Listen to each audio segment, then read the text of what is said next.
Well, slowly but surely, I'm getting close to the end of this quilt, and then I have to figure out how I'm going to quilt it.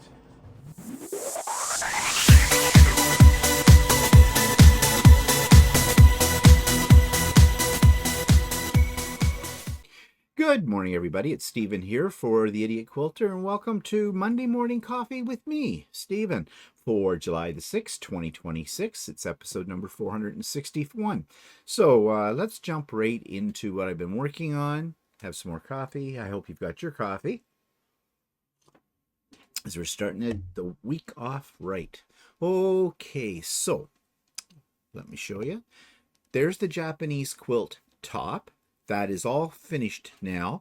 It's hanging up out in the Lucy room, waiting to be quilted. Tomorrow I'm going to talk about ideas for quilting and other things about this particular quilt. I'm really happy with the way it turned out, and I know many of you have already seen this picture of the quilt before, and you've made some comments about it, and many of you agreed that it definitely needed to have sashing, and I would agree as well. And I think the sashing came out quite nice, as well as the borders. Okay, what else? I've been working on a lot of things. It's projects everywhere, as I said in my title. I'm getting a little overwhelmed, but I'm getting there. So yes, now this is July, so let's just call this Christmas in July. It's a table runner. It was in the hoop. I really enjoyed making this. It went together pretty fast. I'm actually thinking of making a second one, but maybe do it in sort of blues or that kind of thing. I don't know yet. I have other projects, but we'll see. And let's see, what else have I been working on? Okay, so this is Adam Sew's pattern called Jelly Roll Rented Lips, Jelly Roll Stars. That's hard to say. I have deviated from his pattern a little bit, and tomorrow on the Idiot Quilter I will explain to you what I'm trying to achieve with this and why I'm deviating from Adam's pattern. Not because Adam's pattern is bad or anything like that, far from it. It's a great pattern, nicely written, easy pattern to do, very quick, and I am seriously thinking this might look really cool in Christmas fabrics as well. Notice I've been saying things about Christmas. Well, you'll find out why in a moment. Yeah, this picture, those are some of the pieces to that table runner I showed you. I forgot I had this one here. I think I've got, no, I don't. I meant to show you this, which is the Art East, but I've gotten a little further than just this now. I have some more pieces done, and again, I will show that on Idiot Quilter tomorrow. This I just took hot off the hoop. I did this weekend. It is a thread painted tile scene. I love doing the tile scenes. This is entirely thread. They do take a long time to do. I think each one of those little tiles, luckily there's only 3 in this one, took an hour and a half, 2 hours to sew out. Now today my plan is to sew those 3 tiles together to get the whole scene, and then I'm going to add a border to it, and then I'll layer it and bind it. And again, we'll see how far I get today on that. Maybe there'll be something more complete to show you tomorrow on Idiot Quilter. And that's what I've been working on. By the way, this one is called the Magic Reindeer Scene. There is a Christmas sock that goes with this as well. I tried to make the Christmas sock last year, and it was just a disaster. I don't know if I'll attempt it again. I can't really remember why it was a disaster, but it just didn't turn out right. It wasn't the stitching, it was my putting the pieces together. And yeah, I did something wrong, but I don't really need a Christmas sock, but you know, might make a nice gift for somebody, and that's what I'm basically working on right now, is just, you know, started to work on my Christmas things. So let me go back here, and I'm going to talk a little bit about why I'm starting with Christmas things. Am I going to talk about that now today, or is that tomorrow? I'm sorry, I get things mixed up from one day to the next. I mean, I have my notes, but yeah, I think I'm going to save that for tomorrow to talk about why suddenly I'm in the Christmas mood. I did buy some Christmas fabric too, and that I will show you tomorrow. Okay. Little frog in my throat. This happens to me it's the morning air. I get all choked up.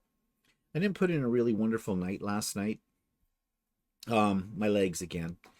We went out for a really long walk yesterday, about a almost 5 kilometer walk. That's about 3 miles, kind of a thing. I mean, not that on the big scale of things, but you have to remember I'm getting up there in age, and it's driving me nuts about my legs. I've kind of gone off here on a little bit of a tangent, but so what? It's have another coffee. So yeah. And many of you have told me you have similar problems and have given me many suggestions. I've changed my walking shoes. I'm still debating whether I want to go out and invest in a pair of sneaker type walking shoes that have arch support, better arch support. I did read that you should, if you have this kind of problem with your feet, that arch support is important, of course.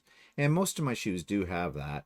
But the other thing is to buy a size bigger, ones that you can walk in comfortably but have lots of room for your feet. And I dug up an older pair of running shoes or walking shoes, track shoes, whatever you want to call them, because I don't know what you call them anymore. Cross trainers, I don't know.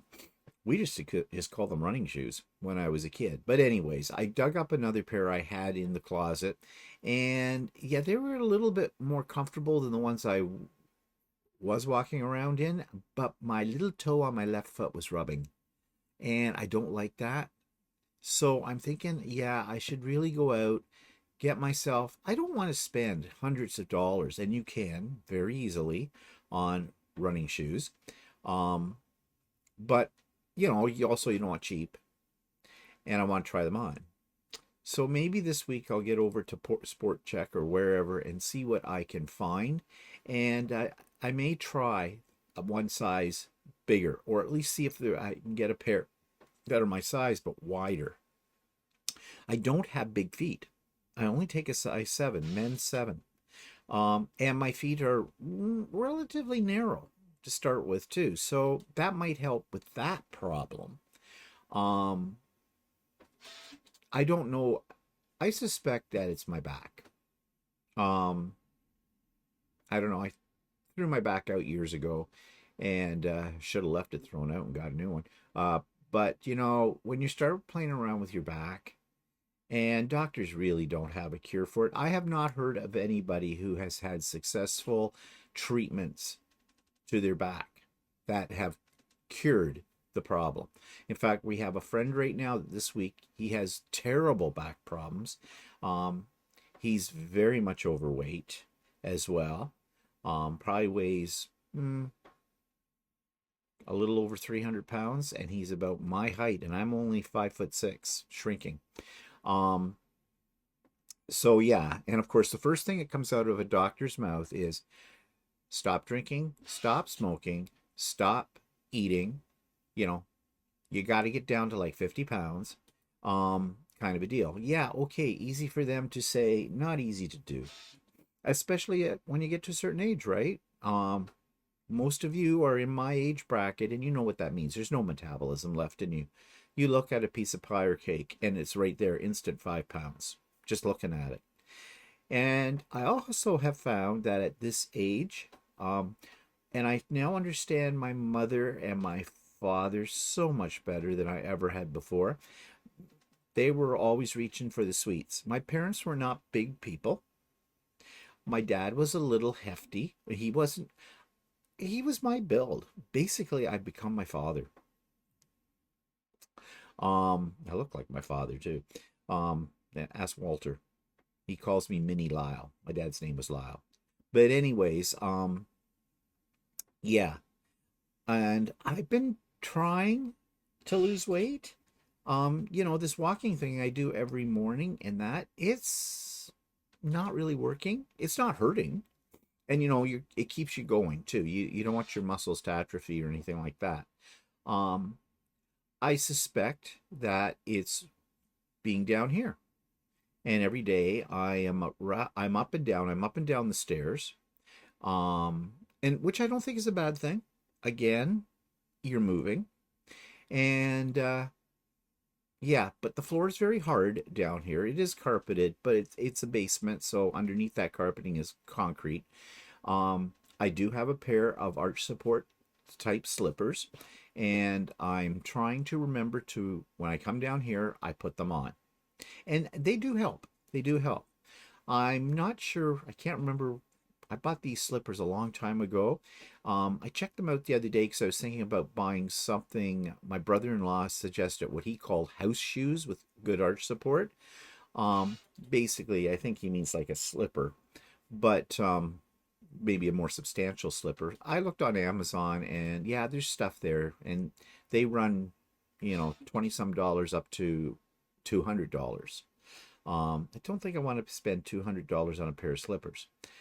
But I checked the ones I have on now, and they do have arch support. And I remember when I bought them because they were meant, to for wearing around the house, and they have non-slip on the bottom, so that helps too. And yeah, I don't know. And of course, I'm trying to stay away from getting onto some kind of drug, which would be probably what, a muscle relaxer or something like that.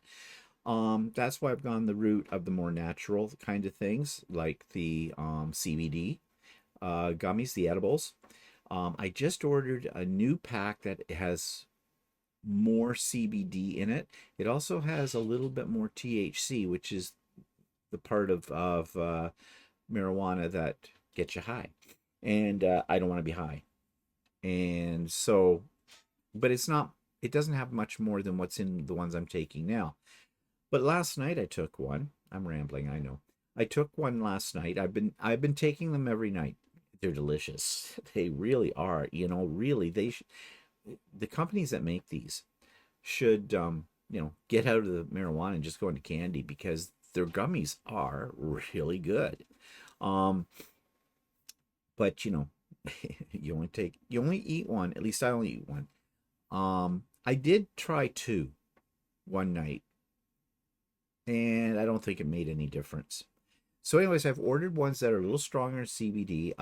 They should come today or tomorrow, and I'll give those a try and see if they're help a little bit more. Then yesterday on Stephen Walter Live, one of my subscribers, she was talking about her zero gravity chair that she loves.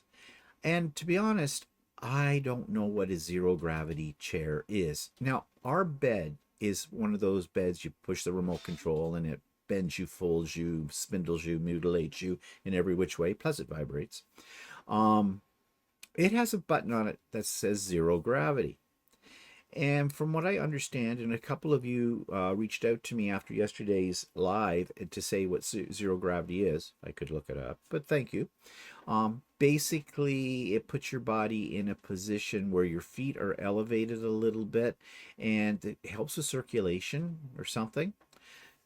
So I thought, well, give the bed a try. I'd tried the setting before, didn't impress me, but wasn't sure what the benefits of it were. So I tried it last night. No. Mm-mm. It raises me up from the back. It raises up my feet. So you're kind of sitting like, or laying there like this. Okay, get my hands in the right direction. Um, it just felt weird. So I put it back to just the standard flat. And I did fall asleep eventually. And then I woke up I was in bed about 9:30. I read for a while. I read a little longer last night. I think it was more like about 10:30 when I turned off the light. I fell asleep. I had taken one of my little special gummies, and I woke up at about 12:30 in the morning. And I could not get comfortable, and my legs were numb. They don't hurt. They feel like they're constantly going to sleep. And you put a sheet on top of them, and that doesn't help. That's irritating with it. So I finally gave in and I took an Aleve. Now, I don't like taking Aleve. It's usually the last resort because Aleve is very hard on your stomach, and I only take one. It does help. It does work because what it does is it stops the that feeling in my legs and it puts me to sleep. But I don't want to take it every night. I only take it when it's just to the point of level of frustration. So that's why I've been going to other alternatives, because I don't want to have my stomach lining affected by all of this. And I know darn well right, going to my doctor, that's what she's going to do. She'll try to put me on some kind of pill like that. She has already done it once. And it was the same stuff as Aleve, but about 3 times stronger. And I never took one of them because she'd given me a prescription to take one a day, one a night for a month. Yeah, no. Doctors, as you've heard me say before, have no idea about drugs. They only know what the drug manufacturers, the salesmen tell them. They are not trained in pharmacology. And I have been to the pharmacologist. Here in Ontario, there's been a big push by our Ontario government to let pharmacies do some of the more mundane tasks of doctors. Of course, these stores like Shoppers Drug Mart, they charge it back to the government, and it doesn't cost me anything, but it not directly, but it comes from our taxes and everything like that. And of course, they're supposed to be there to help you out. Well, I've gone and spoken to the pharmacist a couple of times about different things, and it's like they look at you and go, I'm the one that's doing a diagnosis. I mean, on those pills, I said, okay, um, these are pretty strong, aren't they? Uh-huh. Okay, well, I have read that this particular drug in that can be bad for your stomach. Yeah. So, is there something else I could take that would do the same thing and not be so bad on my stomach? I'm not joking. I'm not exaggerating here. That's exactly the answers I got. Well, thank you very much. I'll go to Dr. Google. Yeah, like, so you don't know. So I continue to play with things. I have been thinking that possibly I'm eating too much sugar. And of course, that can lead to diabetes. And especially at my age, that is something that is, that can happen. Walter was already diagnosed by our doctors being pre-diabetic, and so he went on the no added sugar and all this kind of stuff. And I didn't think I ate a lot of sugar, but Walter's evil. He feeds me sugar. uh, well, he makes a pie, and I love pie. And last night we had some Spanish cheesecake with a little bit of whipped cream. And I did have a little bit of chocolate. Yeah, I'm my own worst enemy, and I know it. So I'm going to try this week to be very conscious of my sugar intake. In other words, cut it right back. Um, I usually have a little bit of chocolate every night. I have a craving for it at that point in the day. Got to get over that. Withdraw myself from that. And I don't know if this is going to have any effect or not. We'll see. I feel so much like my grandmother. She did not believe in doctors. She was constantly doing the diagnosis herself on anybody in the family that had something wrong with them, and she had all kinds of different remedies for it. Um, she was kind of like Granny on the Beverly Hillbillies. Now that's going back, okay? Some of you will know what I'm talking about, some of you won't. And we used to call her, my grandmother's name was Daisy. We would refer to her as Dr. Daisy. The woman did die from stomach cancer. Okay, because one of the things was she was in pain for years and she wouldn't go to a doctor. I feel very much like I'm like her. And maybe I shouldn't be like her. Yeah. So we'll see. Um, what this is all about. I mean, as I said, I am living with this, and there are a lot of people out there that have a lot more health problems than I have. This is nothing. And as I sit here right now, I'm fine. But, and maybe part of it's up here. Yeah, that's a possibility. You know, I've taken a little thing and blown it up. Anyways, thanks for listening. I know some of you will have suggestions. I've had lots of suggestions, and that's great. You know, um, I know you're making the suggestions because you're trying to help out, so that's okay. That's all right. There might be something in there. I'm open to that kind of stuff. But anyways, okay, enough about my health. I don't know, wasn't even in my talking points here. So why did I get on that? I don't know. Let's move on, shall we? Um, okay. So some comments from last week.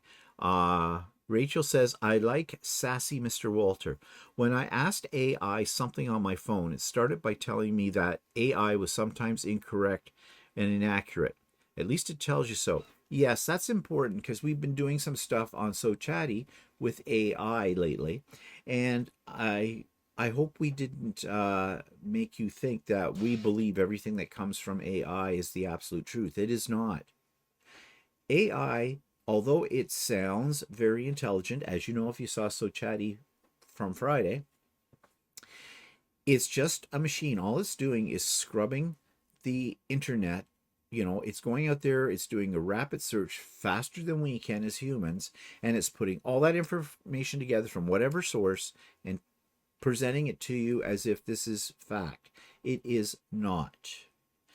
So you have to remember to always take everything you hear from AI with a grain of salt. Use what you think is good, do your own research, further research, and find out, if you can, the truth. The truth isn't easy to find these days. So thank you, Rachel, for that reminder. And Inez says, interesting how AI knew your color. I wonder what else does he know? A little scary. Yes, that was kind of at first a shocker when it said, well, you know, your color scheme, you like blues and all this kind of stuff, and you like modern and whatnot.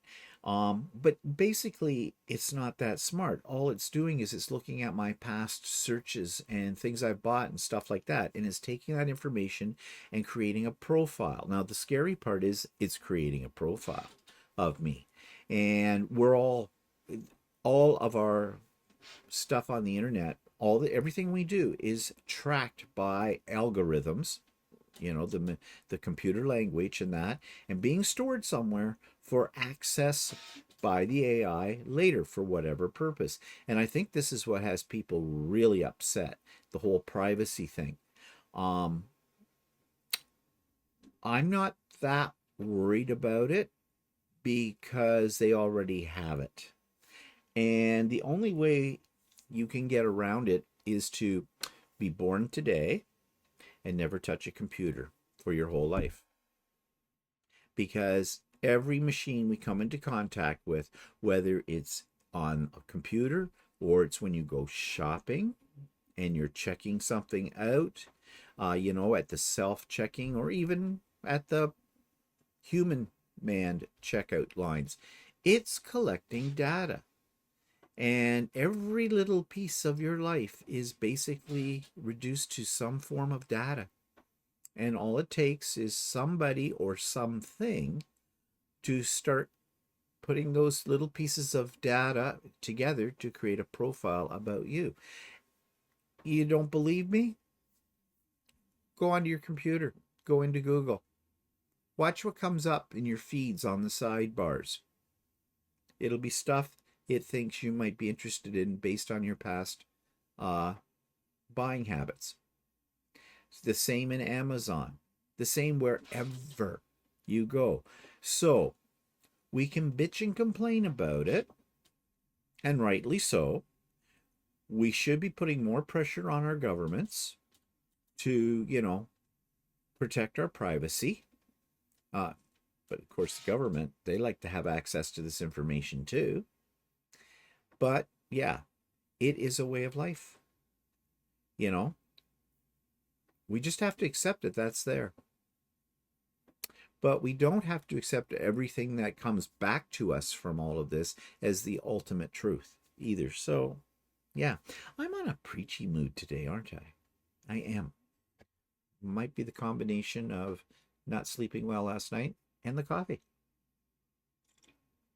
Okay, let's move on. So, what's been happening here and other places?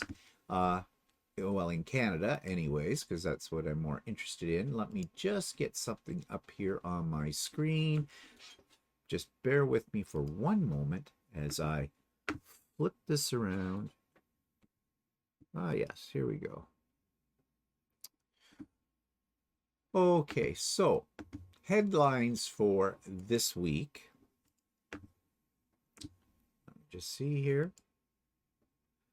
So I use AI for this. Just saying. So here we go. Canadian headlines.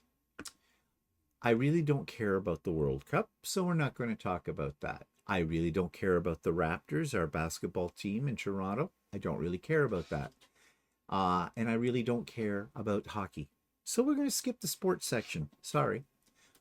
Let's talk about politics and trade, though. Forced labor legislation. Well, that's in the news these days. Our prime minister's announced legislation to eliminate forced labor from Canadian supply chains. This responds directly to U.S. pressure regarding tariff threats. Okay, you may have known there about a couple of weeks ago, Trump went, the Supreme Court, or whatever you call it, the United States, the highest court of the land, turned around and said his tariffs are illegal that he put on us. He put tariffs on us in Canada using fentanyl crisis as saying, that's why he had to do that until like if we didn't do something about the fentanyl that was coming across the border into the United States, he was putting a tariff on us. Well, it turns out that only about 0.1% of all the fentanyl that gets into the United States comes from Canada. Yeah. So he has to find another, and now that's illegal for him to do it that way. So he had to find a new way. So he's going on about forced labor, companies that buy stuff from third world countries where, basically they have people chained to an assembly line, that kind of stuff. And, I agree. We should not support any business that, wherever they are, that do that kind of thing. And in Canada, we do not have forced labor. He made it sound like we had it here in our country. We do not at all.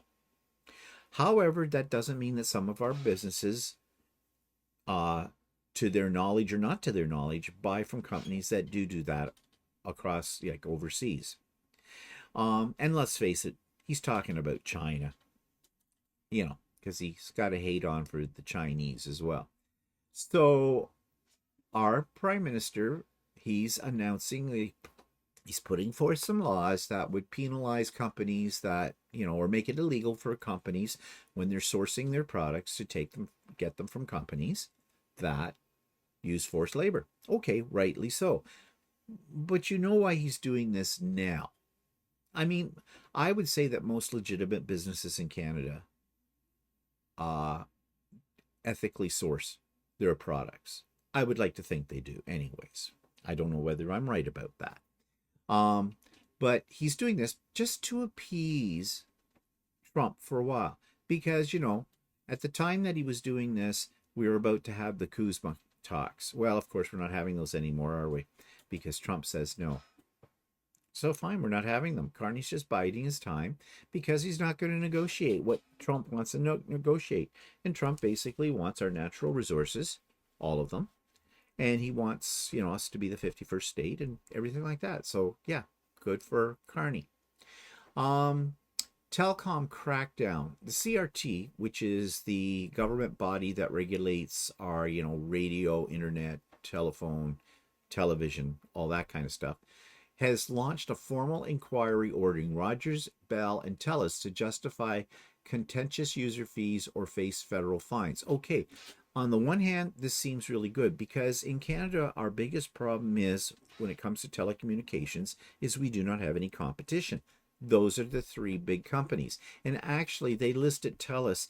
TELUS is a company, but they rent their lines, their telecommunication lines, from Bell. So really, we only have two companies, Rogers and Bell, and they both suck. I'm with Bell. I was years ago with Rogers. I got rid of Rogers because they sucked.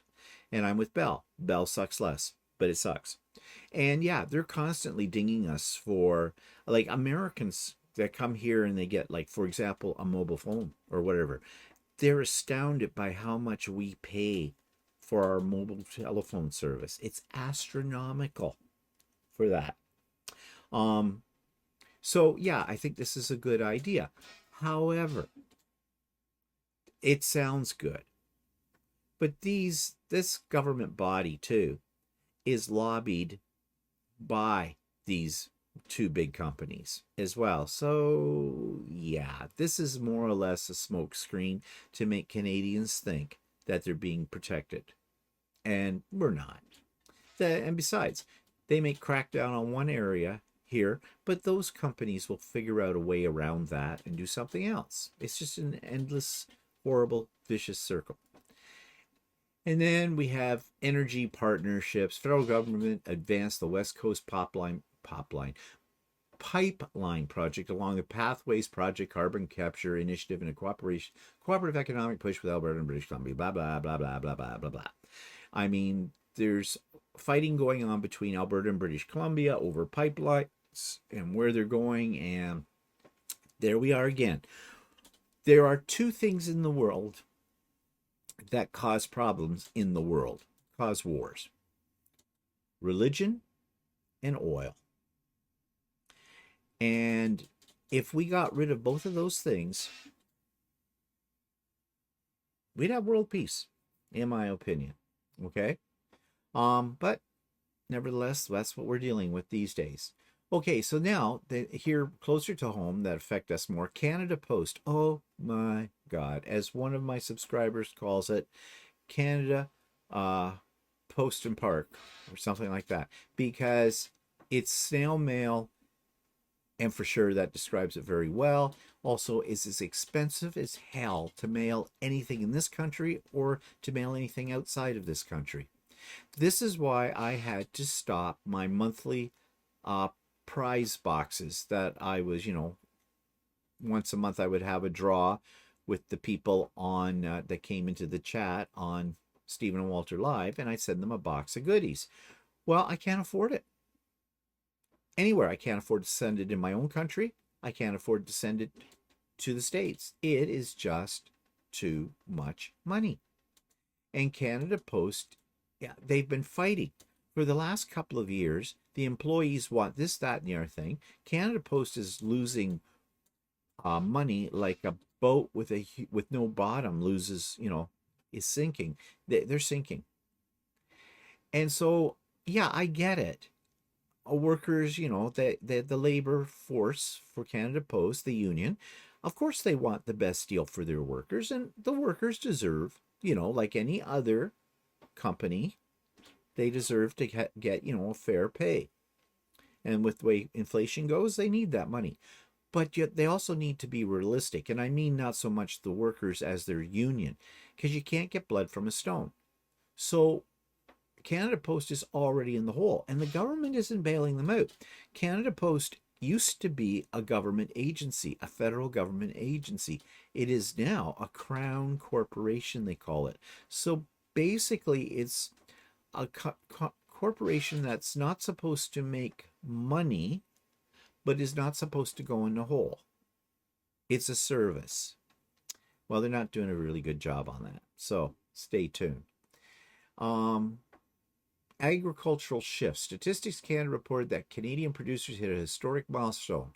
They seeded a record 23.4 million acres of canola for the 2026 season. Well, that's a good thing. Because the agricultural market realizes with tariffs from the U.S. And the way other things are going, that they've needed to, shift what they're going to produce. And it looks like they're on the right track, which will be much to the chagrin of Trump. Of course, we've been suffering, as everybody across North America, extreme heat wave. We're under a bubble or something with this. Um, and yesterday we talked a little bit about the heat. Yes, it's hot. Um, and somebody did write me a little epistle.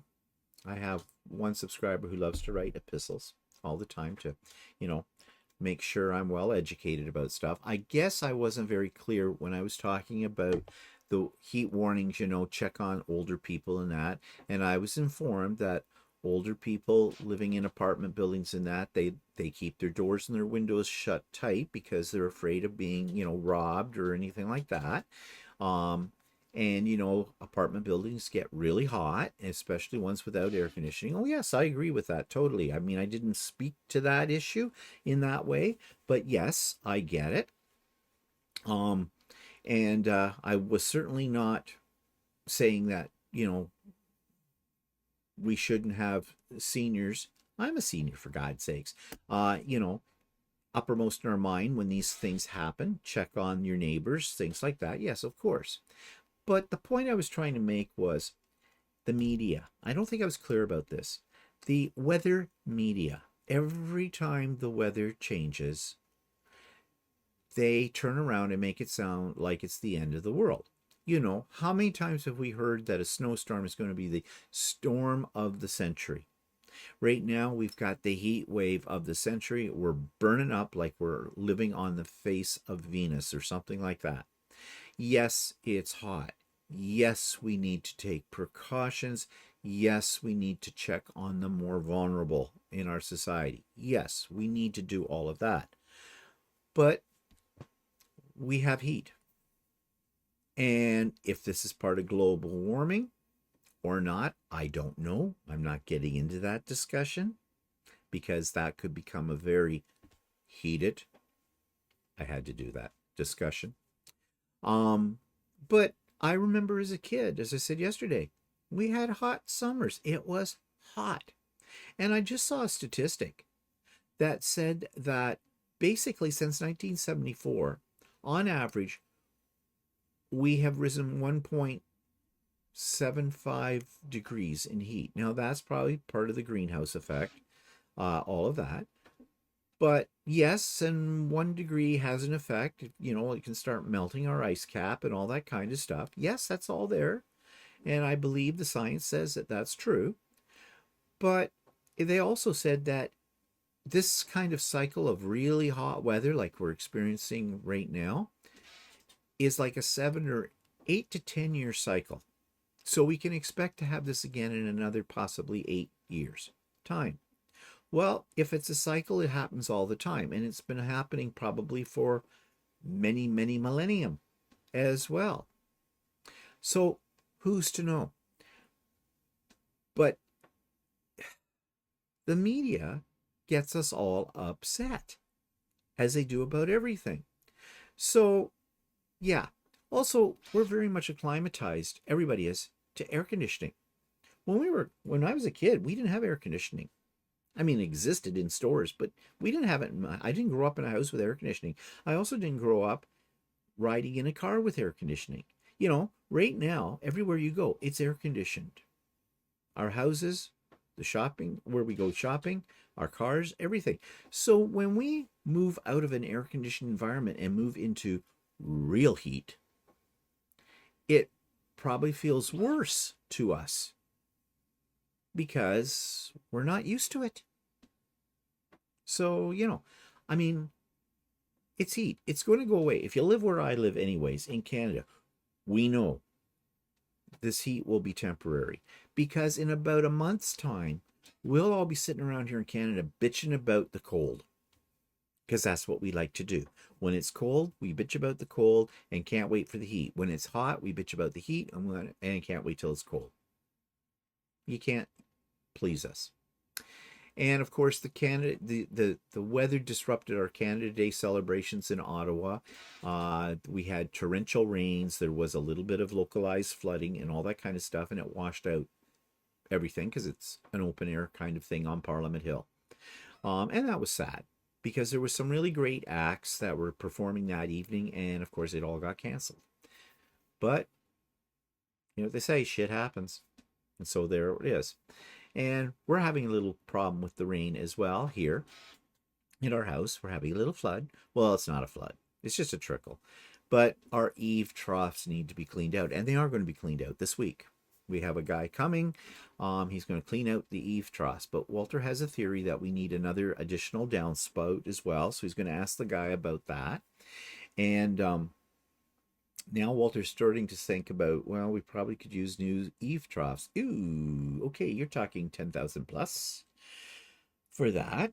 But we'll see. So we have one spot where water overflows the eaves, runs down the wall on the outside of the house, comes in, and there's a spot in our workshop, the Lucy room, where it can kind of trickle in and it runs across the floor. Now, I'm not talking a river here. Just, oh, there's a wet spot. We put down some towels, and Walter has a little bucket that kind of catches the stuff, and it's fine. But really, if we can get that fixed and not have that problem, that would be a good thing with it. But yeah, because we've been having very intense storms lately, when it does rain, that compounds the issue. So that's weather. And so that's what's been going on here in Canada.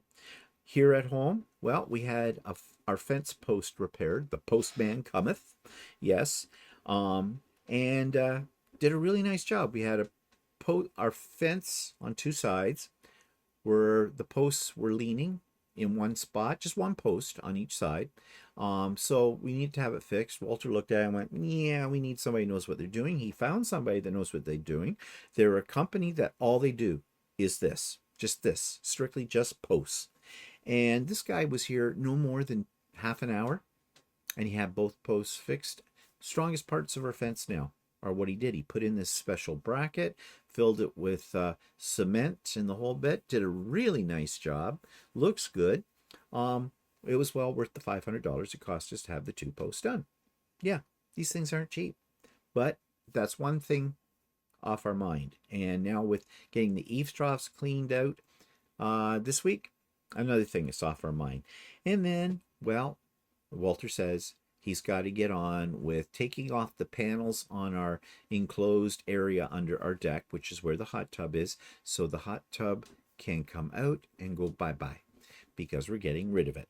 Now, if you would like a free hot tub that leaks slightly and is like 27 years old, we'll give it to you for nothing. All you need to do is show up at our house prepared to take this 8-man hot tub out of our backyard, up a little hill between our house and the neighbor's house, and load it up, and away you go, and it's absolutely free. It's absolutely yours. No problem. Contact me about it.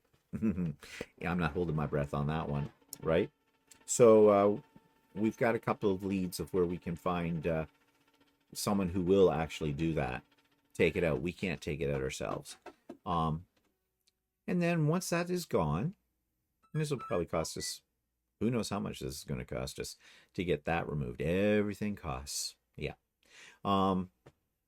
Then we can decide on what we're going to do in the big, vast, empty space we're going to have underneath our deck. And we have an area that's a sitting area out there, and you've seen a picture of it before. I've shown it. Now we're going to have a vast area. So, yeah, it's not like we have hundreds of people over every weekend for a barbecue and need a seating area for them all. So I don't know. I've made a couple of suggestions to Walter. They have fallen upon deaf ears, meaning like he doesn't really like my ideas. So we'll see what he comes up with. Okay. So I mentioned that I did some Christmas fabric shopping. I'm going to show those fabrics tomorrow. It pisses me off a little bit that I can't get Christmas fabric right now, that a few of my favorite stores are holding back on it. But again, I'll discuss that issue with you tomorrow on Idiot Quilter. Okay. Did I buy anything new? Not really. I bought some keychain chains because I'm making keychains. You'll see what I mean in a moment. When I get to my 3D printing segment. And I bought, this is exciting, some face cleaner um, toner, basically. I've used it for years. I was a pimply kid, and even as an adult, I had a little bit of an acne problem. I don't anymore, probably my age for that, but it's still a habit, and I use it every morning. Yeah. And the brand I like the best is not easy to get my hands on anymore. So I did find some at a Walmart. I don't shop at Walmart much. I hate Walmart um, for all kinds of reasons I'm not getting into right now. But, anyways, I knew that they carried it and they didn't have much of it. I bought 2 bottles stocked up. In the meantime, I bought some on Amazon, but it was a different brand because I couldn't get one I want. But, there's a lot of work to keep this youthful glow at my age. Yeah. Yeah. Okay. Highlights from last week's videos. Well, of course, last week, this Monday Morning Coffee with Stephen was live. It will be live again on the last Monday of this month, whatever that is, whatever the last Monday of July is. So that one will be alive, and I will announce that before we get to that date. On the Idiot Quilter, talked about comments. I think some people, even though I said it was sort of a general discussion, it was just something I was sharing based upon comments I've gotten over time. Different types. I tried to categorize them. The bottom line of that discussion was, if you want to get my attention, then just make sure your comment isn't snarky, isn't negative. Okay, constructive criticism, always welcome. But, when people start poking at you personally, and they do, about the way you look, what's in your background, what you're wearing, all this kind of stuff. I mean, the keyboard warriors out there, and I'm not alone in this. Every content creator I know has their fair share of those types of people. So, that was what I was trying to get across. Words are powerful. Be careful the way you phrase a comment, because a comment that you may have meant as something that was funny or was something that was positive can very quickly, if you're not careful about your word choice, turn into something that has a tone that suggests negativism or an outright insult. I'm going to give you an example of that tomorrow, actually, that just happened recently. But it has to do with some things I said about comments on Idiot Quilter. So, yeah. So hold that thought. So, Chatty, we had a quilting and sewing conversation with my... I can't say it too loud. It'll respond. It's always listening. And yeah, it was kind of amazing. In fact, I had done a little practice before we went to air. Walter was not here for the practice, and Walter was like, afterwards, he says, "Oh my God, that thing was, scary." Yeah, it is. And on live yesterday, we tried to clear up the whole mystery of all the different pride flags and the alphabet soup, as I call it, which is, the 2SLGBTQ. There's so many letters in it. So we tried to clear that all up. And the bottom line of that is it's stupid. It's labels. And as I said yesterday, when you start labeling people and pigeonholing them, then you are not considering the individual. You're just considering a construct. And that's not good. Okay, coming events. Sewing with me on Wednesdays as usual. Links in the show notes. But this coming Saturday, July the 11th, we are having a special pop-up sew day. I call it Stephen's, that's me, birthday bash pop-up sew day. I do this once a year in around the Saturday that comes closest to my birthday. My birthday is not July the 11th. It is Bastille Day. Some of you will know what I'm talking about. July the 14th. But we're having a special pop-up on Saturday. There's nothing you need to do for this. You don't have to register or anything like that. It's come and go as you please, just like all my pop-up sew days are. But this one, there's going to be gifts. Because what's a birthday party without gifts? But they're not gifts for me. They're gifts for you. Well, in the form of prize draws. Um, so yeah, and that's all I'm going to say about the prize draws. But you need to be here to win. So that's this coming Saturday. The virtual doors will open up at 8 a.m. Saturday morning. We'll go until about 4 p.m. Eastern Time. And come and go as you please. And I hope to see many of you there. And I'm secretly praying for rain, because in the summer, when it's raining, if it's miserable outside, then you'll all want to go into your sewing room and come and sew with me. Yeah, that's my theory, and I'm sticking to it. Okay, speaking of the weather, well, let's take a look outside my front door. I have not yet been outside for my walk yet today. After I get this done, I will be. But here's what things are looking like outside. And it looks a little dull. I don't know if there's rain in the forecast for today. No, it's just cloudy all day. Sun's going to peek out tonight at 6 p.m. a little bit and then go down around 9. But no rain in the forecast. Currently it is 19 degrees Celsius, which is about 19 and 19 is 38. Oh, there goes somebody walking their dog. So 19 times 2 is 38. Add 30 to that. So that's about 68 degrees Fahrenheit, roughly, room temperature. So very pleasant. Don't know if there's a breeze. I'm looking at the trees out there. Might be a slight, but not much of a breeze. But it does look like it could rain. The cloudiness. It could be my camera. It might be a little brighter out there. I'm trying to look out my window, but I can't see a heck of a lot because there's bushes in the front of my house, and then I have stained glass panels that Walter made in front of the windows too, so it's not easy to see outside. Anyways, this week, what do we got? So today, the high is going to be 27 degrees Celsius, so that is warm. Again, double it. That's 54 and 30. That's 84. Oh, that's not bad. It depends on the humidity. I don't have humidity on here. Tomorrow it's going to be really sunny, but only a high of 26, so 1 degree cooler. Wednesday, partially sunny. Now the temperature's up to 28.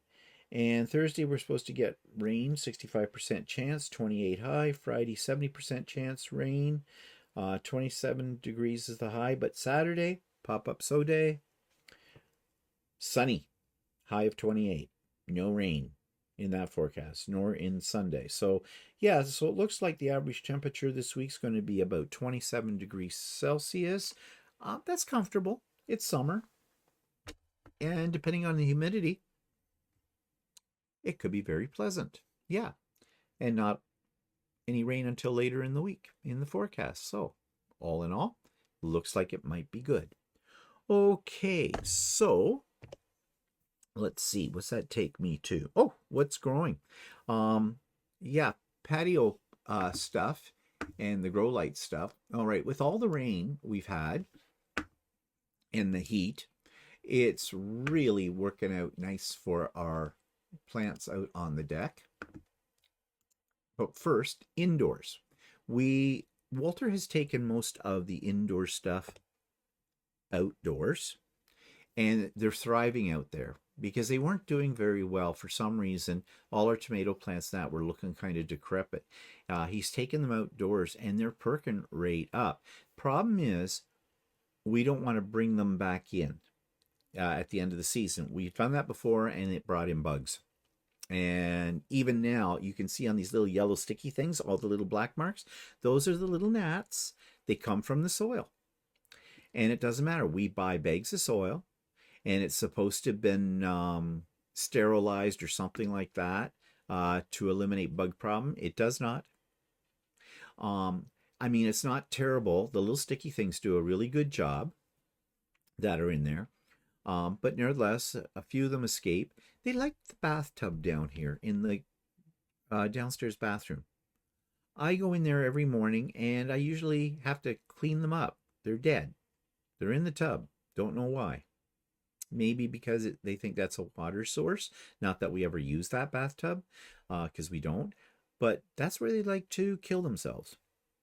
And we have a couple of spiders every now and then that I find in the corners in that bathroom, little ones, and they're catching some of those bugs. And I've been tempted to leave them. I go in and I wipe them out.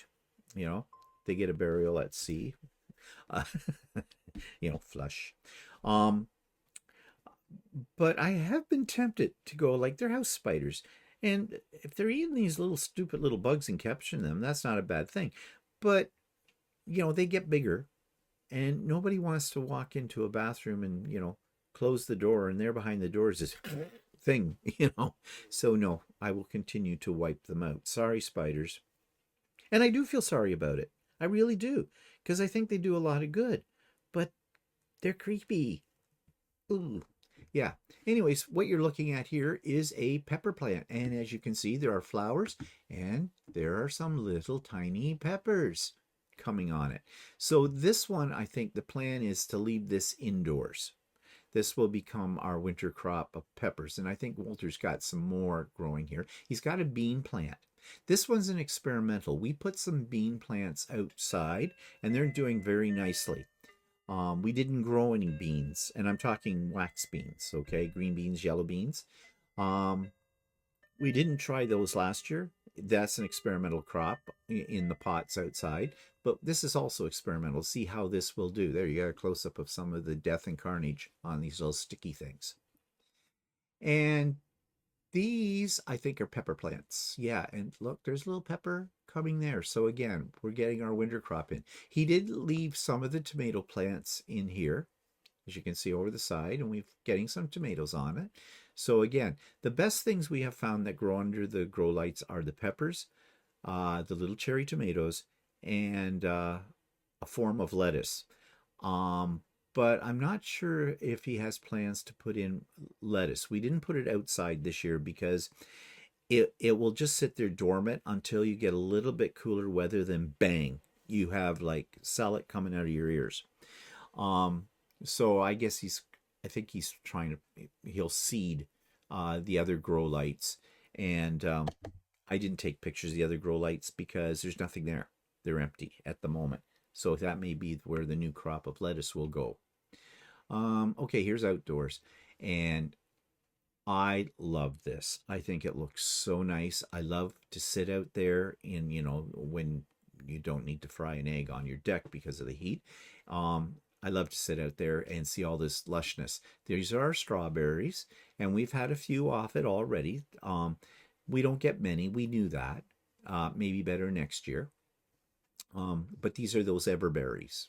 Um, there's a pepper plant of some sort, tomato plants up here. Why the little windmills? Keeps the birds away from the strawberries. Seems to have been working so far.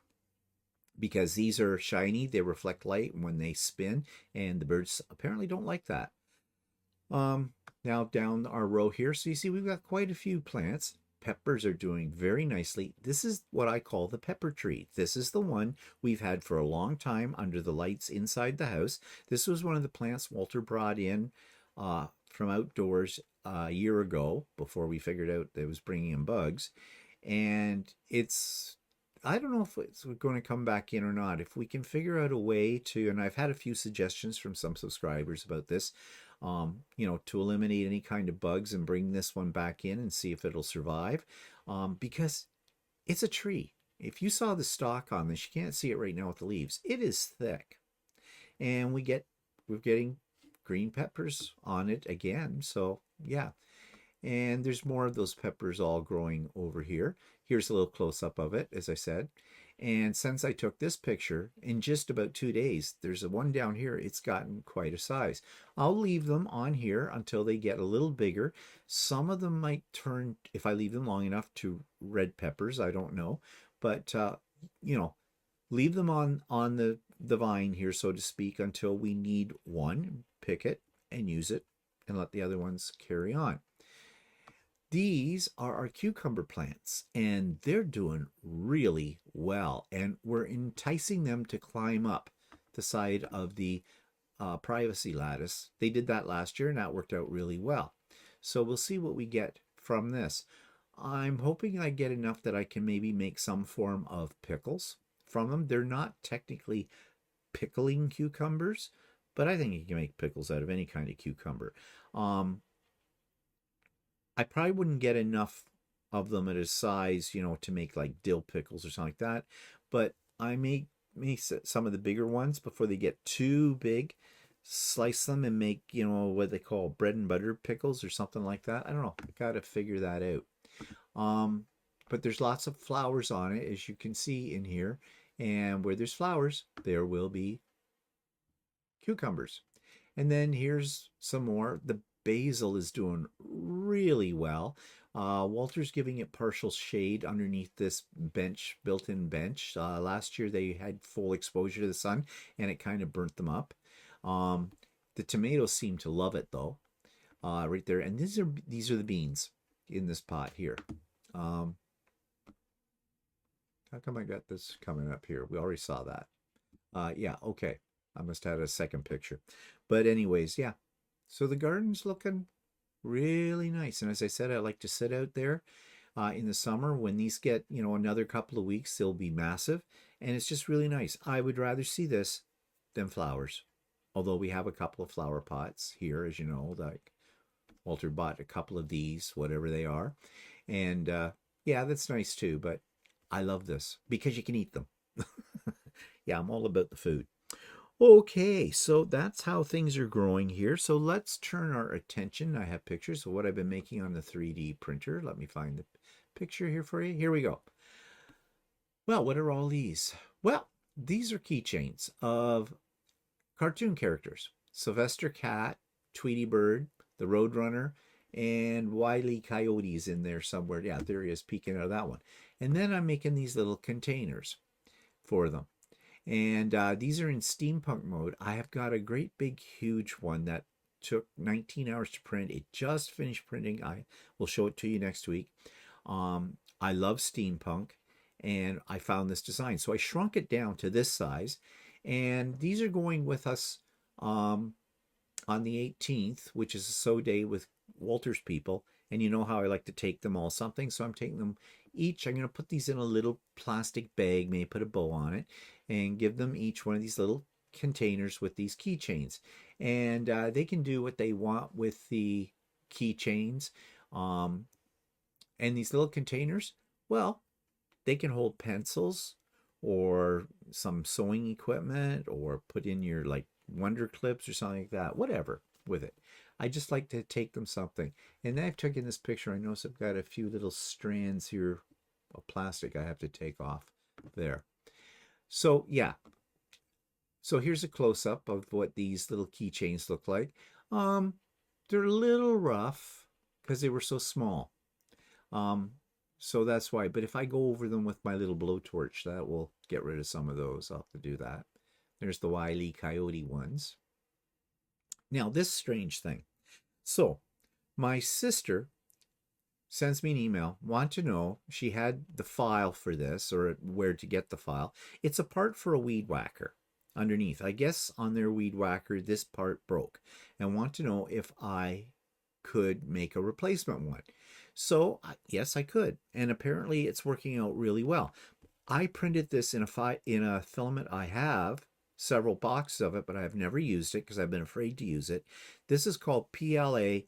CF stands for carbon fiber.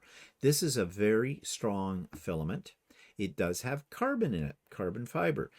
But I had read that it can be hard on your nozzle, but I don't have brass nozzles.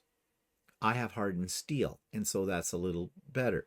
Anyways, I put it in the machine to see how it worked, and it came out beautifully. It worked really well. And apparently, my brother-in-law, he sent me an email, and he says, yep, it works fine. It's great. So that was nice to know. Practical print. And, okay, this is a fail. This is a paper, not a paperweight, a fabric weight, pattern weight. When garment makers cut out patterns, I guess, I'm not a garment maker, they lay the pattern down on their fabric, and they put these weights all around it to hold it there as they cut around the pattern. Um, and so I found this, it just came upon it by accident, and you could change whatever it said here. So I put the Idiot Quilter, and this is the top. I don't think I've got a picture of it from the sideways, but it's about, 2 inches deep, and you fill it with something that's heavy. This top snaps back on it, and away you go. Thought it was a great idea. Printed several of them, ordered ball bearings from Amazon. Yeah, okay, I ordered 300 ball bearings, 3 packages of 100, because that was by the recommendation of the person who had designed this, and no, they're not heavy enough. Another suggestion were washers. Walter had a bunch of big washers. We put those in. No, not heavy enough. So really, I mean, I suppose you could fill it with sand. I used to have a bag of play sand. I wonder if I still find that. That just dawned on me now. But anyways, I think this is a no-go. Plus, I was going to give these like a set of 4 to each person on Walter's Sew Day. So I'd need a lot more ball bearings than I ordered if the ball bearings had worked. And they weren't cheap. Bag of 100 of these things was about $10. And yeah, anything you put in it could be expensive. One person suggested rice. No, rice can go, apparently, rice and something like this can go moldy. And they can attract bugs too. So, no, not doing any food in there whatsoever. So, I don't know. I think I'm just, it was a nice effort, but no, that's a fail. Okay. So, Jesus is running long. And you're saying, isn't that normal? It is. So do I have anything else? No. That's it. Yep, that brings us to the end of today's coffee. So I still have a little coffee here. It's still warm thanks to my little warmer that's right beside it. Do you have one of those? These things are great. You can buy them on Amazon for $10. They're for a cup. You put it on, you plug it in, away it goes. And it does, because I have a tendency not to drink the full cup because I get busy with other things. Then I've got cold coffee. This way, I always have nice warm coffee. But anyways, that was an aside. So don't forget, sewing with me Wednesdays as usual. Links in the show notes. And there's a link in the show notes for Saturday's Stephen's birthday bash, pop-up sew day. And I've also put up a special little music video, AI generated, for it as well. You'll find that on the site. It's up already. It went live this morning at about 7 o'clock, so about an hour ago. So yeah, I hope to see lots of you there. Come and enjoy the day. You don't have to stay the whole day. Come and go as you please. But you will need to be there with your camera on when I make a prize draw. If I can't see you, if you're not there, and your name gets drawn, it just gets thrown back in the pot, and another name gets drawn. I know I'm a bugger when it comes to that. Okay, so the link for that is in the show notes below as well. Okay, I hope you have a great week. Tune in to the Idiot Quilter tomorrow, and Sew Chatty at the end of the week. I don't know what we're doing for Sew Chatty this week. Got to find a new topic. If you have suggestions, send them to me. And I hope it's a great week for you, and I hope the temperature is comfortable wherever you're living, and you can take advantage of the nice weather if you're having nice weather. So have a good day. We'll see you later. Bye for now. Hi, I'm just going to interrupt my program for just 1 second to remind you to like the video, to subscribe to the channel, and hit the bell for future notifications. That's all I ask of you. Show me a little love. Thanks.